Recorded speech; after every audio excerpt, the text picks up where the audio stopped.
Hello, and welcome to SG Squared. Pastor Steve Gladen pulls from over 25 years of small group ministry experience to encourage and equip listeners like you to lead small group ministry. So let's listen and learn together.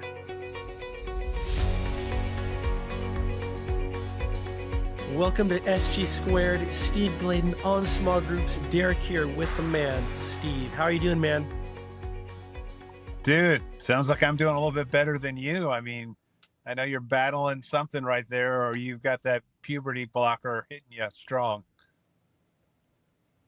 Yeah, I'm coming off a weird summer sickness, but I'm on the mend. So I apologize, everybody, for my voice there. But you might be feeling better than me, Steve, but if you're watching this on video like I am, I mean, what you still living out of your car homeless, man? What's going on? Nicely played. Nicely played. Yeah, so my house is still not done. We've been going through this since March 1. And so getting ready to do the podcast, all settled in. And all of a sudden the compressor kicks in. And it's just like, okay. So back to my office on wheels, baby. I tell you, it's just like such a stinking inconvenience. But not a home. Don't have a office to go to anymore. I guess I could go homeless over to the Saddleback campus and say, hey, someone take me in. But well, at least you got a nice vehicle. What's that? What is that? A Tesla Cybertruck you're in? Yeah, I bought 3 of them, going off staff. I thought I might as well splurge my money. So I got a red, white, and a blue one just, to stay all patriotic. So. Wow. Crazy, well, man. I took a gander at your cup there you're drinking out of. I'm drinking some coffee as well, and I'm kind of embarrassed. Yeah, let's pull that up, baby. I'm kind of embarrassed by the cup I grabbed. Now here's mine, the world famous defending national champions, and you've got, is that a tea bag too? I'm actually drinking tea out of a flower cup. Thank you, Julie. This is the quickest cup I could grab off the cup hanger thing. Dude, I love it. I'm gonna have a drink in honor of you. The Ohio State. I know you're proud. You guys are the national championship winners coming off the season that was, but I know you weren't too happy about that Michigan news. Yeah, well, my Michigan brother, and still found guilty, but not quite the penalties that Jesus would have wanted to put on them. So it's a good thing we're living in the New Testament. If we were living in the Old Testament, baby, there would have been a hammer. This time it was just it was a flower coffee cup that they got hit with. Well, as much as I'm not an Ohio State fan because I'm a Washington Huskies fan, I still have to honor you for taking down the venomous Oregon Ducks last year. So thank you for that. And any final words you want to say about that before we move on? No, I just, you guys, Derek and I have such a relationship off the show that I'm sending him great Oregon interviews post that game still almost a year later. So I'm helping you relive the hate you have for that team. So yeah, our rivals are never fun to watch them win or do anything. So when they lose, it's a great thing. Kind of like when the devil loses. So right. We love it. Yeah. Your disgust for Michigan is what I feel with Oregon. So you can get me, right. But we're going to talk about an important SGN update in this episode. And then we're going to launch into 10 things that could be part of your small group guidelines. So Steve, there's all kinds of new changes happening with the SGN, the small group network. For those who may have just beamed in from Mars and don't know anything at all, kind of give us the latest. I was going to say living under a rock, but yeah, living on Mars might be the next thing with that. Yeah, there's a lot of things that are in. Our 501c3 has been submitted into the government. It's on. You could pray that that's answered within 3 months, not 9 months. So they give you 3 to 9 months before you get the paper. We can still take donations. We just can't take them from, a fund. A lot of people distribute through Fidelity or through other funds, and they need to see the actual paperwork. So pray that comes in 3 months, not 9 months, which is a piece of it. But the other thing too is we're well underway for some great things that are going to launch in January, with Bible engagement, and then also being able to, just see some coaching networks come alive. That'll be for people in all access. But another cool thing that's happening is that we've been recruiting state reps. And one of the things that we want to do, just high level really quick, we're still focusing on a lot of the same things we did. We want to connect relationally. We want to resource strategically. We want to impact globally. But with that, in connecting relationally, we are taking serious this loneliness epidemic.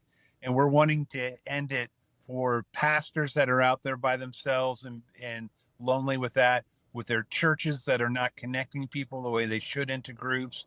And then just for people in general, where loneliness is a huge epidemic, and you'll see it in tragedy after tragedy. It's people who are ostracized and not finding community. So across the 400,000 churches across America, we are recruiting state reps that can help us get the resources out to those churches so that can happen.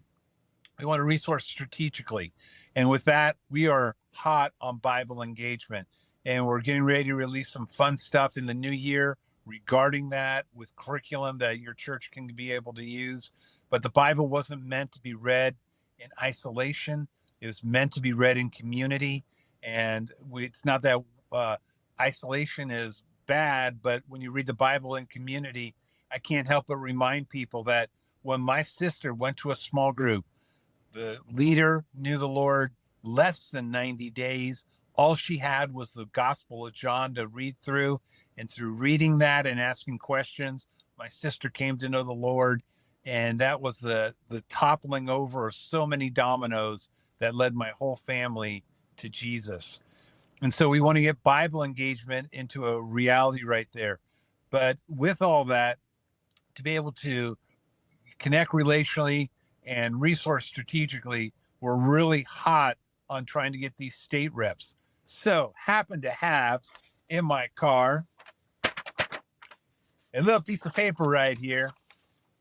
I got 15 states that are still holding out on me. And if you're one of these states, I want you to know this is how you can impact globally, because we are not a container.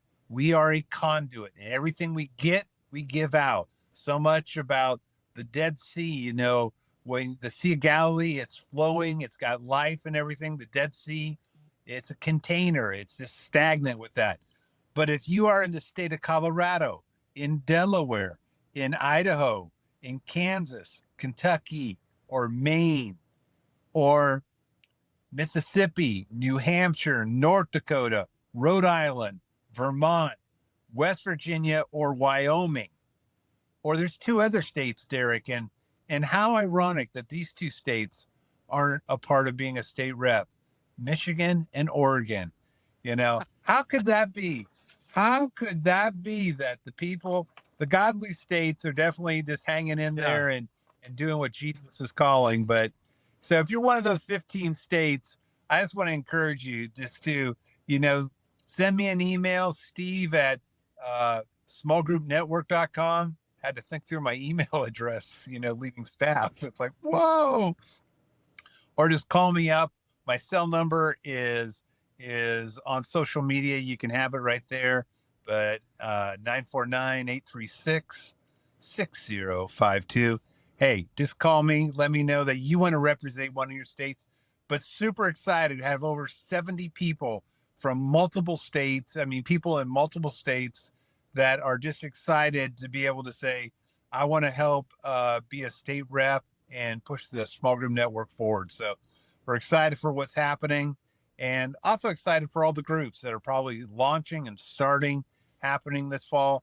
Derek and I put together a little bit of a show to be able to help you understand what a covenant or a group guideline is. So with that, Derek, you want to kick us off and I'll set us up. Great update there on the SGN. And I got to answer your one question there of why Oregon and Washington. Why are these the two states where people aren't stepping up to serve? Oh, Michigan. I'm sorry, Michigan and Oregon, right? Oregon. Yeah, don't say Washington, man. Well, Washington's a pretty dark state Your too. the drugs you're on, baby. But Michigan and Oregon, it's because they are, playing with fire and having these evil teams there that, the darkness spreads. No, I'm kidding, everybody. If you live there, I'm sorry, but that one. We love you. We love you. So let's talk about 10 things that could be part of your small group guidelines. And this is perfect timing because as you just said, Steve, this is like a small group world kickoff time. Football's starting, small groups are starting, they're launching, everyone's excited. Small group point people are giving their all to launch this year. And so we want to give you these 10 tips that could really kind of be that final button up on everything you've worked so hard on. So I'm going to read off these 10 things and then Steve will give the breakdown. Are you ready, Steve? Oh, I'll kick them off, man. Let me, because one of the things that's, when I deal with group issues, and this is important for setting this up, because what we're talking about is some people call it a group covenant, some people call it group guidelines. But when I talk to groups that are going through any type of issues, I always go back and said, did you guys, settle in on your group guidelines? Did you settle in on a group covenant? And what happens is that most people don't do a group guideline. And why this is so critical is it sets the expectations. So what we want to talk to you about are what are 10 things that you could put in there. You don't have to, but this could be a starting point for you saying, if I'm going to set up my church's group guidelines, with every group, the guidelines that should guide them in their group, what should they be? So with that, let me kind of kick us off on number one. And Derek, I don't know. I know you're feeling bad, buddy, but we can maybe go, I can go with these and then you can team me up so I can stay on track in my car. I'm not driving, by the way, people. No seatbelt, so I'm not driving. First thing, though, one of the things I want to encourage you to do, one of the possibilities in a group guideline is the first thing is just having a clear purpose. Now, one of the things I loved about Saddleback and with Rick and said the purpose was clear, was to balance the 5 purposes in your heart and in your group. And so one of the things is, if there is a success that your group is going to have, make sure that's the guideline. Make sure that's what they're coveting to. They may not do it perfectly, but the thing is, you want them to covet to say, this is what I hope to do. And one of them could be a clear purpose. Number 2. Number 2. You gonna give it to me or should I find number it? 2, I got it for you. It is group attendance. All right. So this is the other thing you got to do. What I found in my group's been going for over 20 years. And one of the things that can happen, one of the pros of groups that just kind of work out their own schedule and everything and kind of just aren't on a semester-based thing. One of the pros is that you get more life on life, you get more memories, you get a little bit more ability for, in my opinion, discipleship to happen with individuals. One of the cons is you get so familiar with yourself, you can start to very easily, because you're seeing each other throughout the week and through different times. You can say, I saw you a couple times, let me just, take you a different way. And, I've got to do something else. And what can happen is you have the formal and informal time. And what can happen is your formal time that your group is meeting is it can slip and people can get sloppy on it.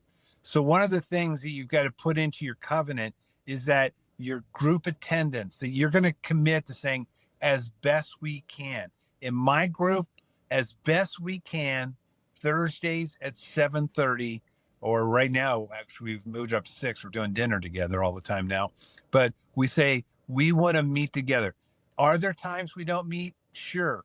But by and large, we have covenanted together to say, one of the important things we want to do is make sure we have group attendance where we're formally getting together and looking through God's word.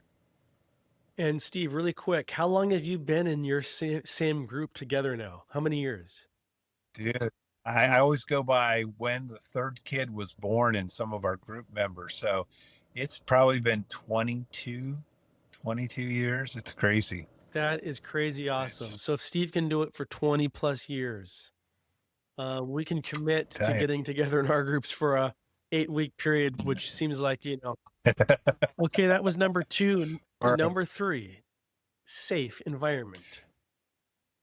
Yeah, I think this should go without saying, but one of the things is that so often in our culture, we try to one up each other. Derek says a story about something. I've got to come up with a story that's about something too. Just had a dude walk by my car and just kind of look in. I'm like going, dude, I didn't do it. Don't have a gun. Sorry. Talk about safe environment. I did not feel very safe with this guy looking in my car. But one of the things you want to do with your group is to provide a place where you can be yourself. It's a come as you are type of thing. And whether you're having a good time or a bad time, that you can be safe to know if I share something good, people won't think I'm lording it over them. Or if I share something bad, I don't have to worry about, oh, what are they going to think of me? So you want to create that environment where each other is, you can be yourself and there's that safety. It's kind of like when I'm talking to my son, he doesn't have to ask me, am I going to get grounded or something like that? He feels safe with me to share anything. And that's what we're talking about here. Really good and very key for, like you're saying, just that small group where people feel safe and free to share and keep things confidential. It's so good to have that, especially if you're new coming into a group, maybe that has people that know each other and you don't know what you know. And so you're just taking a lot of uncertainty as the group leader, right? Out of the group, if you're able to say, hey, here's our guidelines. All right. Yeah. Number 5. 4. B.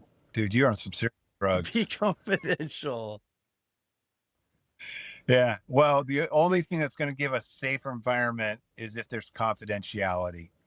And part of that obviously is know your state requirements, your state laws. But generally, most states, if you're going to harm yourself or if you're going to harm somebody else, you are not confidential anymore. If someone has done anything to a minor, there is no confidentiality. You got to report. So there's some things that you by and large, you want to be confidential, but there's some things that you got to know your state guidelines. And it's important. If you're a small group point person and you're helping lead the group's charge of your church, it's important for you to know, because in your trainings, you got to say, you want to have confidentiality, but you got to report these things. The other thing with that, though, is when there's confidentiality and no one's gossiping outside of your group, people will feel more safe to share things. And I know as our group is getting older, you tend to talk about more things breaking in your bodies. Well, not everybody wants everyone to know, what they're getting treated for. They might be going in for this surgery or that, let alone people who may be sharing a struggle that they're having or something like that. The more confidentiality that you can keep, the more safe the environment's going to feel. So these first 4 are all kind of nestling and fitting together beautifully. Fitting it together like a beautiful puzzle. Okay, number 5, conflict resolution. Tell us about that. Well, whenever confidentiality is broke, there is going to be conflict that's happening. And there's some people that it's always flight or fight. Sometimes people, when they're hurt and there's conflict, they're just going to leave the group or they're going to quit coming. Some people are going to, hunker down and they're going to come to the group guns a-blazing. The main thing you want to be thinking through is Matthew 18 and just thinking through when Jesus talked about relationships. He says, if you have a problem with somebody, go to them. If you still have the problem, bring somebody else along. And if you still have the problem, bring the church along. And it's going to be super important that you understand that human nature, when it is hurt, it tends to want to tell everybody but the person that hurt them. And as a group leader, it's important in this section on conflict resolution to make sure people, if there's a problem, if you're talking bad about somebody in the group and they're not there, your job as the group leader is going to say, hey, this is part of our guidelines, guys. We're not going to do this. We're going to make sure that you're talking to that person. So, hey, before next group time, Could you talk to that person? And if you don't feel safe, then we can bring somebody along. But the point is that you want to make sure people are handling conflict appropriately. And so the best way to do that is, if they have talked to the person, offer to go along with them and try to resolve it. But if they haven't, make sure you hold them accountable to go back and talk to them. And so and then, like I said, if you have to, bring the church into it. So for us, it's one of those things where if you're still having a problem, bring your group leader. And if you've gone to them, you go to the group leader. Not the group leader, bring the small group pastor along. And that will help resolve things and bring resolution to a very conflicted type of a thing that you may be going through. Well said. That's number 5, conflict resolution, which is followed by number 6, spiritual health. Yeah, and one of the things that we want to covenant to is that we want to have health in us, in our families, with our church. Everyone defines spiritual health differently, but part of what we want to do, it kind of goes in with number 1 on being able to state this is our purpose. But what we want to do in this part of our covenant on spiritual health is saying we want to give some teeth, some accountability to it. And so for us, it used to be, being able to say you could do a health assessment, a personal one or a group assessment on the health metrics. You want to be able to get in there and be able to say, we're not only going to say, this is what we want to achieve. I want to give you permission to talk to me and help me get to that point. And so part of it is it doesn't happen overnight, but what you want to do is work with people to be able to walk through them. And the more relationship you have, the more trust you build. The more trust you build, the better off you can speak truth to people. So it's the whole thing. Spend time with people so you become a trusted resource so that you can then speak the truth. And the only way people are going to get healthier in their lives, both physically, emotionally, spiritually, mentally, is if you build that relationship so you can speak the trust into them. But it starts with coveting in the very beginning, saying, not only do I want to have a goal that our group does balance the purposes and that our people do balance the purposes, but we want to give permission to say, I want to get to the place where I have some accountability with it. Spiritual health. Now, number 7's a little enigmatic, and it's a phrase that might sound a little surprising. It says, limit our freedom. What does that mean, Steve? Yeah. And so for us, as a church, we have said that, hey, one of the things is, this was more talking about more alcohol or other issues, but we want to be sensitive to people and keep the Bible and keep Jesus at the forefront of the formal group times. Doesn't mean in a social event you couldn't have wine or anything like that.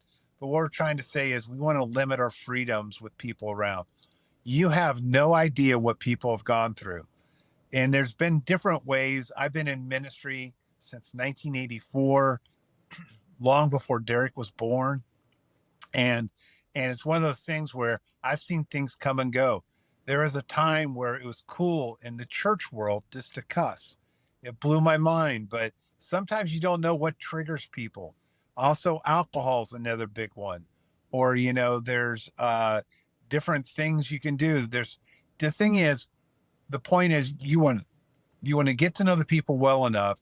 So by limiting your freedoms, you're putting Christ first and the other people in your group first, so that you can be willing to say, let's grow closer to God.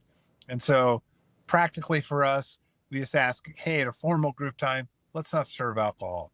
And what's interesting is that in all the church discipline I've done in small groups, it's interesting that no one came to group, said, hey, let's do something stupid. But you get a little alcohol in you, and it's amazing how you can do things that you wouldn't normally do. And so it's not that it's bad. Jesus even says, in scripture, alcohol's not bad, but getting drunk is. And the problem is people tend not to know their limits. So be safe.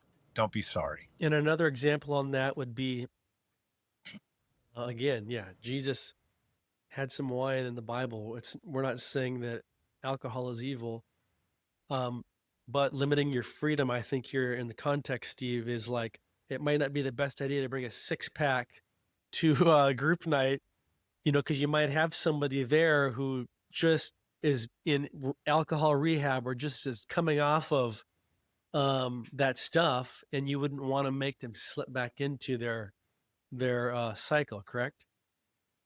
Yeah. And like, you don't know where people are from. So like, if I say, hey, it's bad to cheat and don't be a cheater in life and stuff like that, when, oh, I didn't know you were from the state of Michigan. I didn't want to feel bad about that. I want to limit my freedom in what I say. So sometimes the tongue can be just as divisive. Got it. Limit our freedom. Number 8, welcome newcomers. That sounds really obvious, but it sounds like we actually need to be reminded about this. Yeah, and it's more of a heart piece inside of your group. And what we like to say at Saddleback is that every group is open, but philosophically it may be different. For some groups, they may say, hey, I'm open to anybody who can just wander into our group. And they may want to say, I'm open to anybody on the website, so open my group. For some, like in our group, we would say, hey, we're open, but we're going to fill our own group. And part of it is you want to empower people to where they're at. And we want to teach our group leaders to know, what's best. If you're going through a tough time with some people in your group and you're dealing with some sensitive issues, then you might want to close your group. If you're open to other new people and your group has gotten a little bit more insulated and they don't have new people, you may say, hey, I'm open to people on the internet. If your group is more one life oriented and you're always looking for people who don't know Jesus to get closer, or people in your church to get connected, then they'll figure it out. But the point is it starts with saying, I care about people. Now, how you fulfill that might be a little bit of a different strategy, but it starts with, back in the beginning, saying, this is what our group cares about. Another little note to take this welcoming newcomers point a little further is, whenever a group is launching, you're going to have some people, maybe it's the small group host, they're going to know 1 or 2 people that they're just buddies with. But you can't forget, and I'm passionate about this, you're always having people that are joining a group for the very first time in their lives, and they are scared to death. And so it's incumbent on the group leader and anybody that's spiritually mature to have their eyes open. And, you are there at the door, ready to welcome these people in, introduce them and connect them with others, just because it can be so scary for somebody stepping into a stranger's house. You don't know anybody, and you open the door and find that they're kind of all just buddies and no one's really reaching out to you. So something else. Couple tangents with that, just strategy wise, is that a lot of times a centralized small group on your campus is the best way for people to get into group life, because it's an environment they know, it's a place they know, it's probably a room that they know. So that might be easier.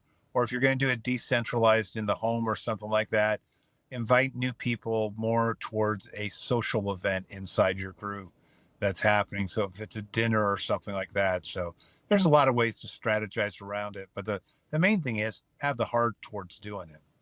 Well said. Okay, 2 left. Number 9, building relationships. Break that down, Steve.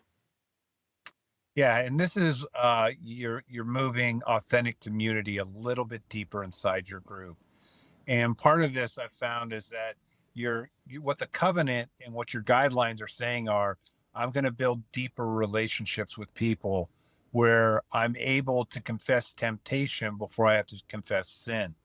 Well, you don't get there on the first night, but how you can get there is by subgrouping by genders and starting to build relationships with people. So understanding that the only way that people are going to feel comfortable sharing and being transparent and coming as they are, like we say we want to have happen, is you got to say at the very beginning, I'm going to covenant with you to grow a deeper relationship with other people. So part of that is just saying, hey, I want to get to the place where I get to know somebody. And when we subgroup by same gender, what that does is it builds conversation a little bit deeper, because there's things that ladies like to talk about and guys like to talk about that can kind of keep things on the same up and up and have an opportunity to do that. But again, it starts in the very beginning of group life, being able to say, this is what we want to covenant to. Well said. All right, that brings us to the last point here. Number 10, one word, team. Break it down. Yeah. And this is what we want to talk about too, is that we want to cover that we want to build a team. Now, the question is, what are you building a team towards? Now, for us, it's framed around our 5 biblical purposes in the Great Commission and Great Commandment. But that I want to have some people that are working on the fellowship team, people that are building parties and celebrations with that. Some people are more wild for Bible study, so they're our teaching team. And there's a couple people in our group that handle that. The thing about serving opportunities, we want to make sure that there's people that help people find their giftedness if they want to, or in the area of mission, local mission, to do a serving project every once in a while that the church is calling us to, or people that are more reflective, that may want to take a group meeting and help us take worship a little deeper.